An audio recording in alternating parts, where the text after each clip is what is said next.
HIPcast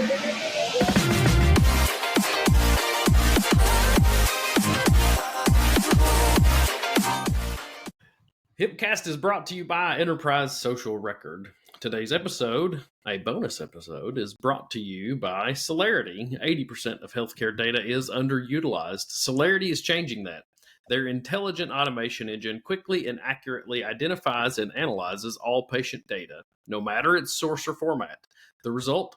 Faster, more informed clinical decisions for physicians and better outcomes for patients. Solarity continues to revolutionize healthcare delivery, mitigate cost, and improve patient outcomes.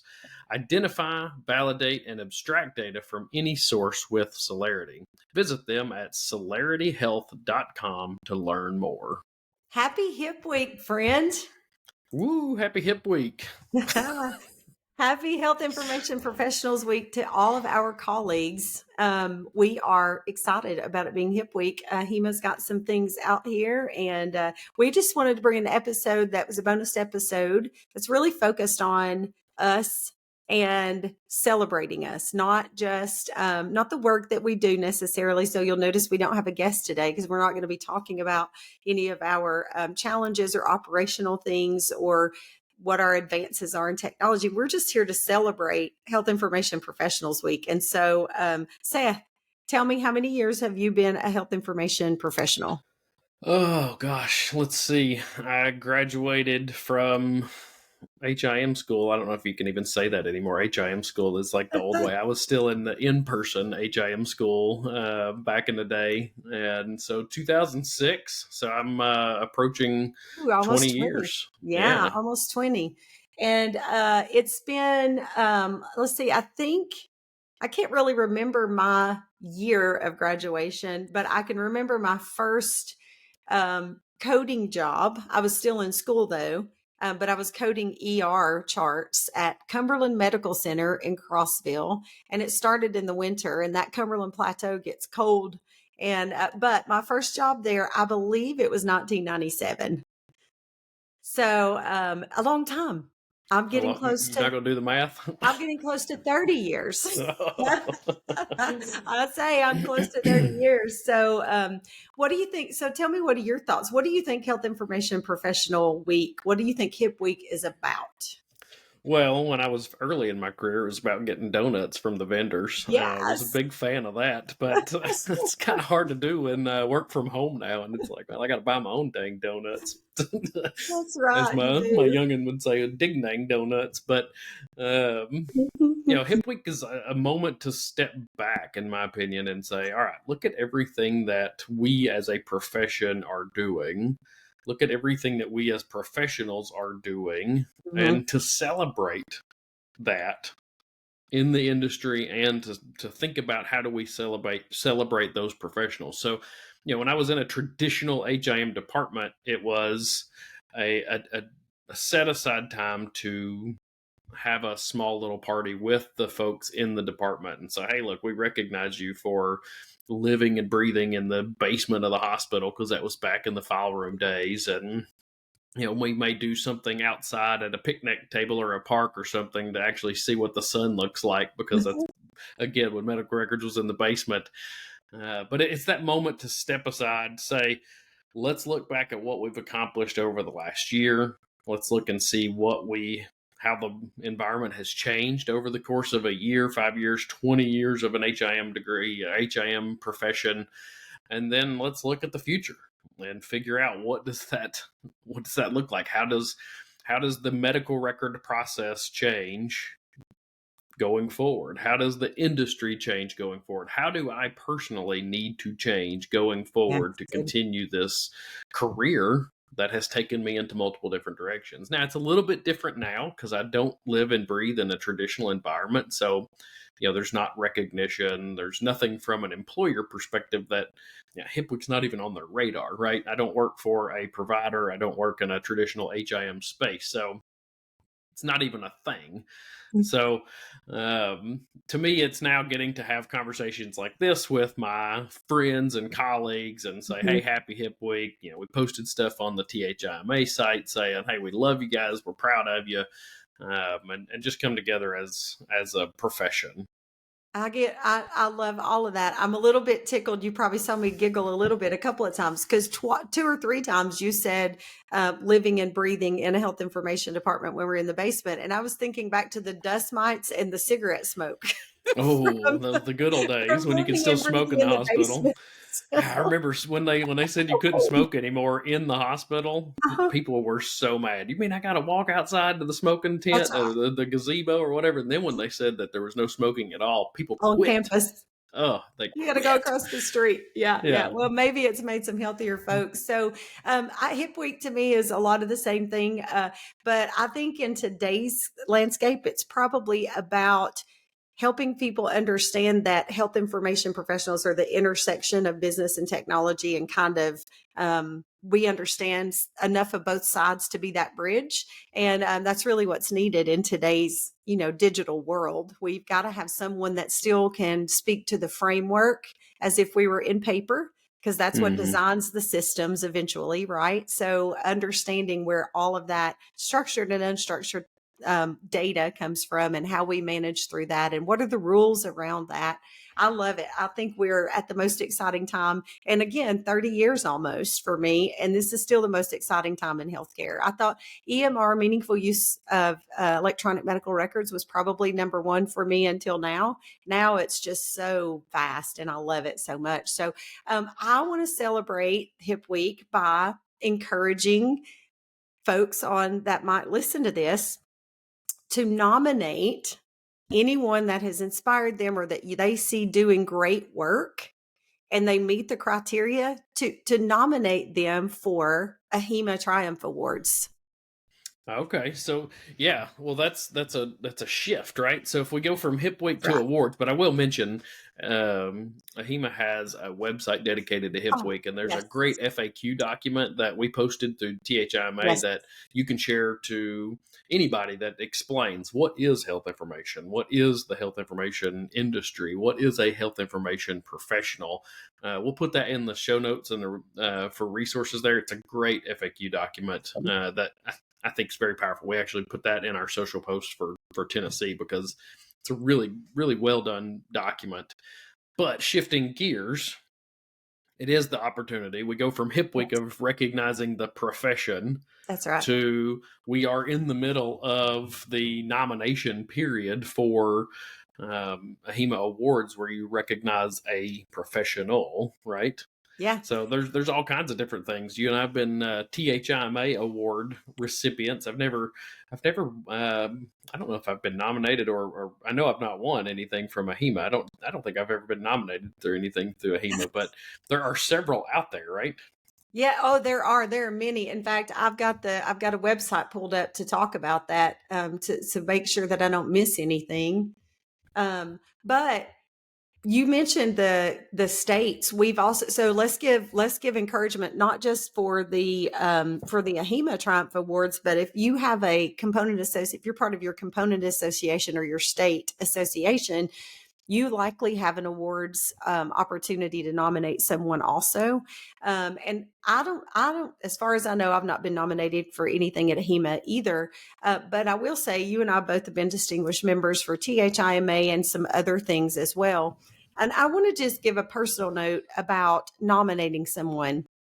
So this year, I was very blessed to be nominated and awarded the THIMA Innovator of the Year Award.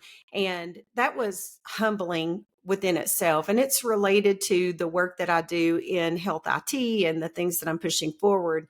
And I am so humbled and honored by that. But I will tell you what got me really in my feels was hearing Dr. Melissa Kohler, who nominated me, hearing her introduce me at the awards ceremony.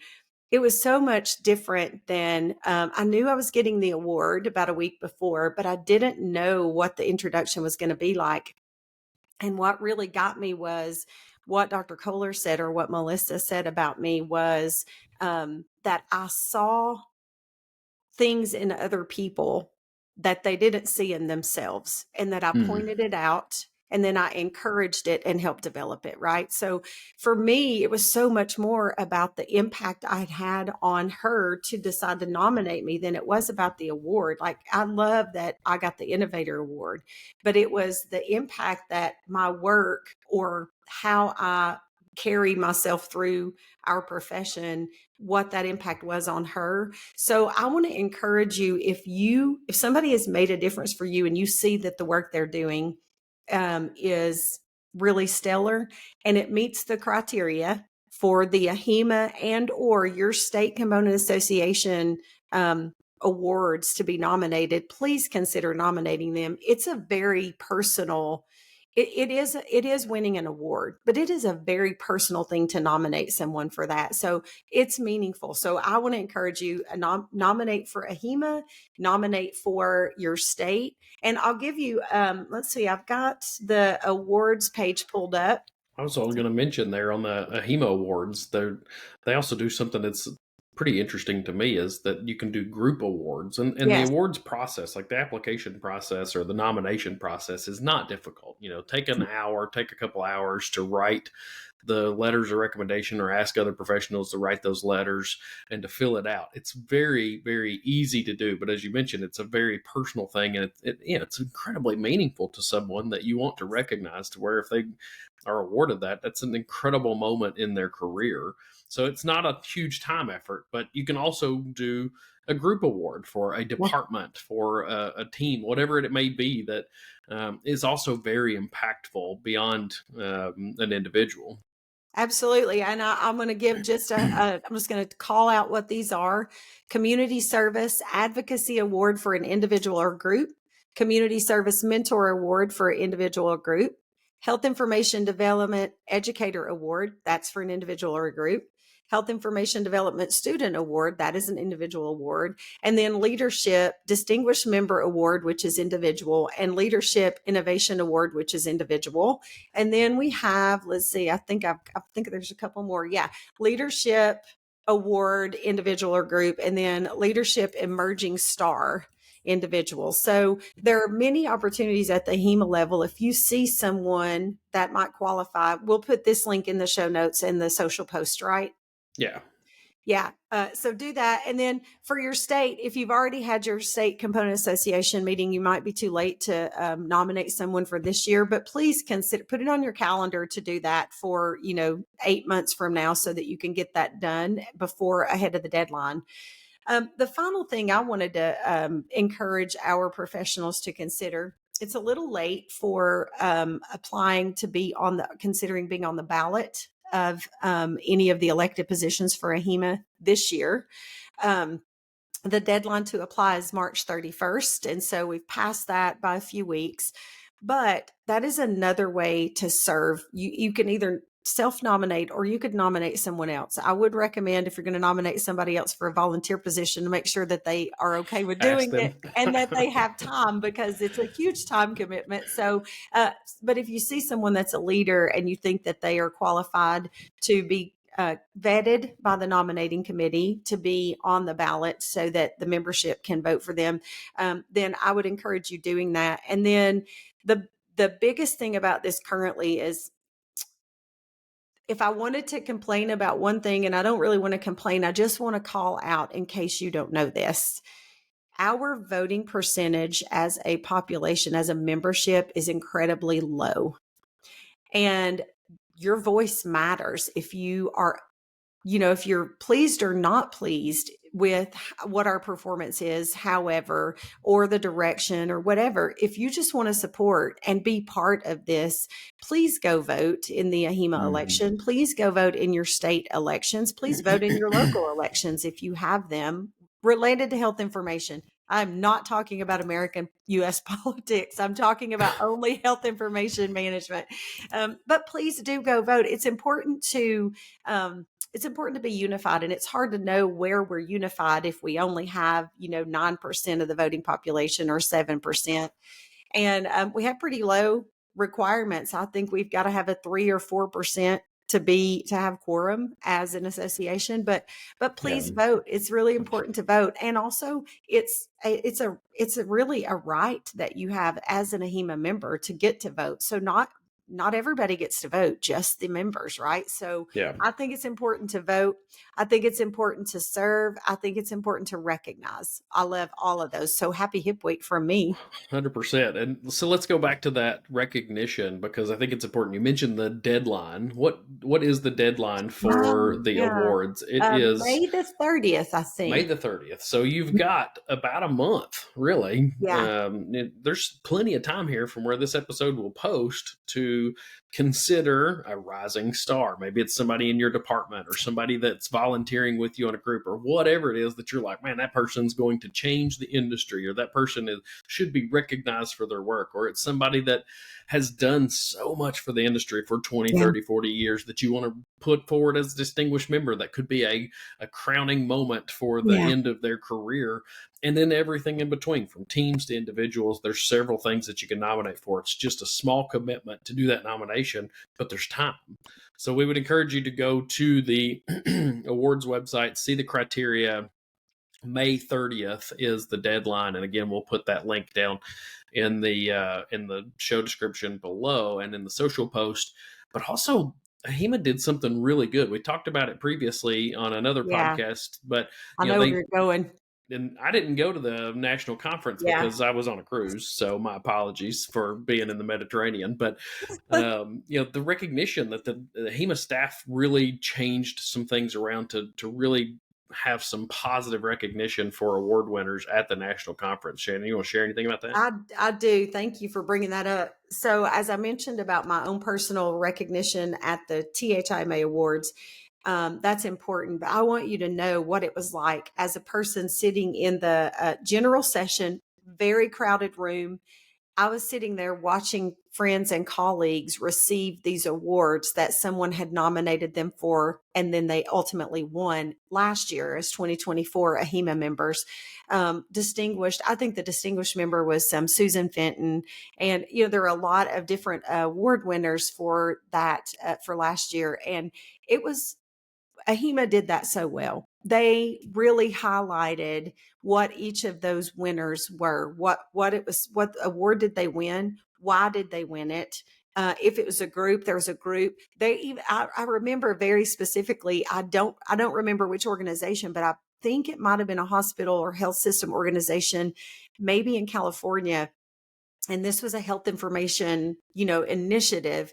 But there was the CMO, I believe, was on the stage with the health information professionals to collect and accept that organizational or group award. And that was pretty phenomenal, but it was a very crowded room. They had the lights, they did a great production. So you can help, like if you nominate someone and they ultimately win, they're going to be recognized. If AHIMA stands true to how they did this last year for the award ceremony, that person is going to get recognized in front of at least a couple thousand people on that stage, knowing, hey, that is a stellar health information professional. It was so well done. It was a really moving opportunity to see your colleagues be elevated. It was awesome. I loved it. Well, it's good to hear that the AHIMA staff has really put a focus on improving that and making that something for our members. I've participated in a few awards ceremonies with the NHS in England, and they do a great job. Yeah. I mean, they have award ceremonies throughout the year that are black tie events. Very nice thing. And, I had to rent a tux in England, and, it was, I don't know that they had my size. Oh my goodness. Can I call you Bond, James? Yeah, James Bond. And, I walked in and I was like, I need a tux. And they're like, all right, big boy, let's see what we can do here. And so there's some, there's great opportunities to nominate people. And our professional association is one that you can do that. Again, it's a minimal time commitment to get that nomination out there, but it's a lifetime impacting award for many of these people. That is something that a young person can put on their resume.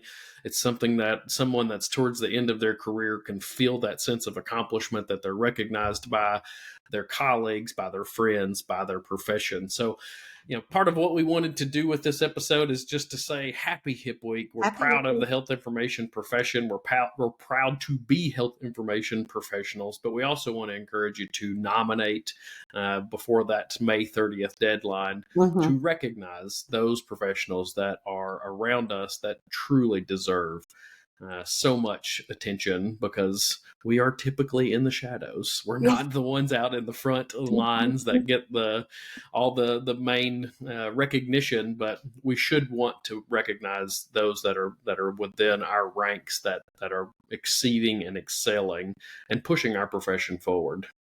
Yeah, that's awesome. Happy Hip Week. I'm excited. I'm happy to be a health information professional. I've been doing this, as we said, Seth and I collectively have about 50 years of experience. So I think you could probably say we're committed and we love the profession. So happy Hip Week to all of our friends and colleagues.